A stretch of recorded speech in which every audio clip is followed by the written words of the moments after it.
क्या आप यकीन करेंगे कि एक छोटे से कमरे में रहने वाला साधारण लड़का एक दिन दुनिया के सबसे ताकतवर नेताओं में गिना जाने लगा।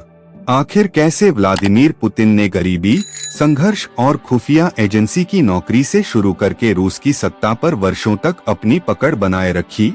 इस कहानी में जानिए उनके जीवन के ऐसे रहस्य, फैसले और घटनाएं जिन्होंने पूरी दुनिया की राजनीति को प्रभावित किया। आखिर कौन है वह लड़का, आइए जानते हैं क्या है पूरी कहानी। दुनिया में कुछ ऐसे नेता होते हैं जिनका नाम सुनते ही ताकत, रणनीति और दृढ़ इच्छा शक्ति की छवि सामने आ जाती है। ऐसे ही नेताओं में से एक हैं व्लादिमीर पुतिन।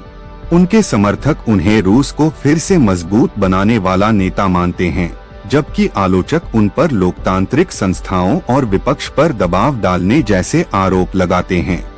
यह कहानी उनके जीवन, संघर्ष, सत्ता तक पहुंचने के सफर और उनके नेतृत्व के विभिन्न पहलुओं पर आधारित है। 7 अक्टूबर 1952 को उस समय के सोवियत संघ के शहर लेनिनग्राड, आज का सेंट पीटर्सबर्ग में व्लादिमीर पुतिन का जन्म हुआ। उनका परिवार बहुत साधारण था। पिता एक फैक्ट्री में काम करते थे और उन्होंने द्वितीय विश्व युद्ध के दौरान सोवियत सेना में भी सेवा दी थी। उनकी मां भी मेहनती थीं और परिवार की जिम्मेदारियों को निभाने में उनका बड़ा योगदान था। युद्ध के बाद का समय कठिन था। रहने की जगह छोटी थी, संसाधन सीमित थे और जीवन संघर्षों से भरा हुआ था। पुतिन ने बचपन से ही कठिन परिस्थितियों को देखा। उनका मोहल्ला साधारण था और वहां अक्सर झगड़े-लड़ाइयां होती थीं। उन्होंने बाद में कई बार बताया कि बचपन ने उन्हें सिखाया कि आत्मविश्वास और अनुशासन के बिना आगे बढ़ना मुश्किल है। इसी सोच ने उन्हें खेलों की ओर आकर्षित किया। उन्होंने जूडो और सांबो जैसे मार्शल आर्ट सीखे। इन खेलों ने उनमें धैर्य, आत्मसंयम और सही समय पर सही निर्णय लेने की आदत विकसित की। स्कूल के दिनों में वे कोई असाधारण छात्र नहीं माने जाते थे, लेकिन कानून, इतिहास और अंतर्राष्ट्रीय मामलों में उनकी रुचि बढ़ती गई। युवावस्था में उन्होंने सोवियत खुफिया एजेंसी KGB के बारे में पढ़ा और वहीं काम करने का लक्ष्य बना लिया। उन्होंने कानून की पढ़ाई के लिए सेंट पीटर्सबर्ग स्टेट यूनिवर्सिटी में प्रवेश लिया।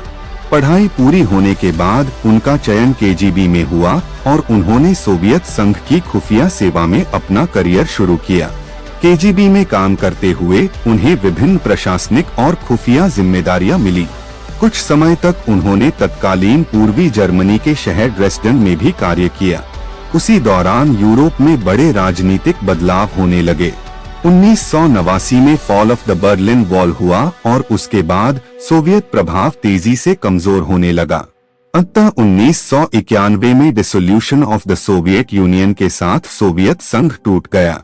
यह घटना पुतिन के जीवन और सोच पर गहरा प्रभाव छोड़ने वाली साबित हुई।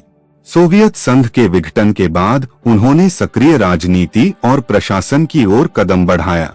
उन्होंने अपने गृहनगर सेंट पीटर्सबर्ग के प्रशासन में काम किया और बाद में राजधानी मॉस्को चले गए। वहां उनकी प्रशासनिक क्षमता और अनुशासन ने वरिष्ठ नेताओं का ध्यान आकर्षित किया। धीरे धीरे वे रूस की राष्ट्रीय राजनीति में महत्वपूर्ण पदों तक पहुंचे। 1999 में तत्कालीन राष्ट्रपति बोरिस येल्त्सिन ने उन्हें रूस का प्रधानमंत्री नियुक्त किया। उसी वर्ष येल्त्सिन ने इस्तीफा दिया और पुतिन कार्यवाहक राष्ट्रपति बने। इसके बाद हुए चुनाव में उन्होंने जीत हासिल की और पहली बार रूस के निर्वाचित राष्ट्रपति बने। राष्ट्रपति बनने के बाद उनका मुख्य लक्ष्य रूस की अर्थव्यवस्था को स्थिर करना, सरकारी संस्थाओं को मजबूत करना और अंतर्राष्ट्रीय स्तर पर रूस की स्थिति को फिर से प्रभावशाली बनाना था। उनके शासन के शुरुआती वर्षों में तेल और गैस की ऊंची कीमतों से रूस की अर्थव्यवस्था को लाभ मिला और देश में आर्थिक विकास भी हुआ। इस कारण उन्हें देश के भीतर व्यापक जनसमर्थन मिला। हालांकि समय के साथ उनकी सरकार को लेकर कई विवाद भी सामने आए। मानवाधिकार संगठनों और कई पश्चिमी देशों ने उन पर प्रेस की स्वतंत्रता, विपक्षी नेताओं के साथ व्यवहार और राजनीतिक स्वतंत्रताओं को लेकर सवाल उठाए। दूसरी ओर उनके समर्थकों का कहना है कि उन्होंने कठिन समय में रूस को स्थिरता और सुरक्षा प्रदान की। 2014 में रूस ने क्राइमिया पर नियंत्रण स्थापित किया। इस कदम की रूस ने अलग व्याख्या की, जबकि अधिकांश देशों और संयुक्त राष्ट्र ने इसे यूक्रेन का हिस्सा माना और इसकी आलोचना की। इसके बाद रूस और पश्चिमी देशों के संबंध और अधिक तनावपूर्ण हो गए। फरवरी 2022 में रूस ने यूक्रेन में व्यापक सैन्य अभियान शुरू किया, जिससे रूसो यूक्रेनियन वॉर का विस्तार हुआ। इस युद्ध ने पूरी दुनिया को प्रभावित किया। लाखों लोग विस्थापित हुए, बड़ी संख्या में लोगों की जान गई और वैश्विक अर्थव्यवस्था पर भी इसका असर पड़ा। कई देशों ने रूस पर आर्थिक प्रतिबंध लगाए, जबकि रूस ने अपने सुरक्षा हितों का हवाला देते हुए अपने कदम का बचाव किया। आज व्लादिमीर पुतिन दुनिया के सबसे चर्चित नेताओं में गिने जाते हैं।